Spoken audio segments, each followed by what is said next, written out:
What's up, everybody? J Heat Sports Media coming at y'all again with that fire as always, spitting the hot topics and getting the sports conversation started. Y'all know what I'm talking about: football, basketball, and boxing. Let's get to it. All right, so Team USA was in a tough one yesterday against Sudan, while being favored by 43 and a half, if I'm not mistaken, going into that game. I don't know when they gonna learn, but the world has definitely caught up. This is not 1992 and the Dream Team, even though this team for Team USA is as talented as the 92 Dream Team. Make no mistake about it. The difference is right now is things have changed around the world due to the 92 Dream Team, due to Michael Jordan and everything he meant to the game and how it continued to be a global game that he began making it global. But with Kobe Bryant, LeBron James, Steph Curry, Kevin Durant, these people have helped to globalize the game. And now you have a league where of the top players in the world, they are from other countries. Luka Doncic, Joel Embiid, who's playing with Team USA because he has dual citizenship, but he's from abroad as well. You've got Giannis Antetokounmpo, and also, of course, the Joker, who many consider the best in the world. But those are just the star players. Take into account that many of these players on these other teams around the world, they have NBA players on their squad. You just don't hear about them as much. Sudan, if I'm not mistaken, had some pro talent, but the Canadian team, they've got all-star caliber talent and NBA starters on their team. Of course, Serbia has Joker and some other faces. And France, they've got the future of the league in Victor Wembanyama, plus a perennial all-star and multiple-time defensive player of the year in Rudy Gobert, who plays well and better under the Olympic and international rules, and other talent on that team. And they're young. They're on the come-up. Guys know that you can play the U.S. tough. They can possibly make mistakes. These guys play every summer. For Luka, getting knocked out of this thing, maybe the best thing that happened to him since he had such a long year in the NBA. And he always plays every summer. These guys get to play with each other. They know each other on these other teams. Whereas Team USA pretty much throws this talent together because they're so busy during the season and other commitments they have, albeit endorsements or whatever else it may be.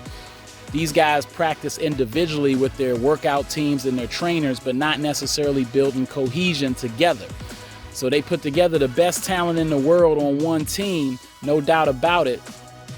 But chemistry plays a factor, so they can't afford to make mistakes, which was evident in the game against Sudan, as they were down 14 at the half and came back to win, but only by 1 point. Now, granted, it doesn't mean that if they lose, it isn't an upset. It's still a great upset if they don't accomplish gold. And that would be even if they didn't send the players they sent. But they sent the best, pretty much, for the most part, players they could possibly send in the league that could play for Team USA. I already talked about Jaylen Brown missing the team. That's one player that maybe should be there. But outside of that, this squad has the people. They've got youth, athleticism, and experience. Steve Kerr's been talking about LeBron James's leadership and how now that he's seeing it up close and personal, he has even more respect for LeBron. And his leadership's going to be needed to keep these guys together, to keep them grounded and focused and in the moment. Steph Curry's energy is going to be meaningful. Anytime he gets hot, he can take over a game and demoralize the other team. And the missing piece that's going to really put them over the top is the return of Kevin Durant, who's practicing. You're talking about a guy who is Captain America, as some people call him, for the Team USA team, because he not only is the points per game leader in USA basketball history, but total points as well. He's been the best player on the Olympic team going back to 2012, where him and LeBron pretty much split that definition of best player on the team. LeBron, with his leadership, Kevin Durant being their go-to scorer in clutch moments. But then he went on in 2016 and 2021 to lead the team without a LeBron on the team. You know, Kobe was gone, all of that stuff. Now they're loaded. Kevin Durant's stability to be able to, when they're in a pinch, to just give him the ball, get out his way, let him operate his game, molds well around other stars because he can fit in where he gets in. And he has a game where he don't need a lot of dribbles, so he can afford to let other guys get touches and do their thing, and he can still capitalize. They're going to need him. When these guys get to going in Paris, it's going to be tough.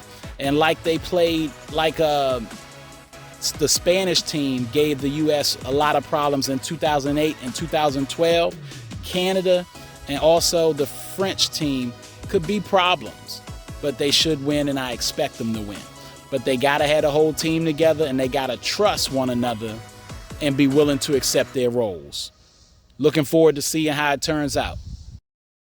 All right, that's all the time I got. Y'all know what it is, and you know who you looking for. J Heat Sports Media. Remember to like, subscribe, or get at me in the comments.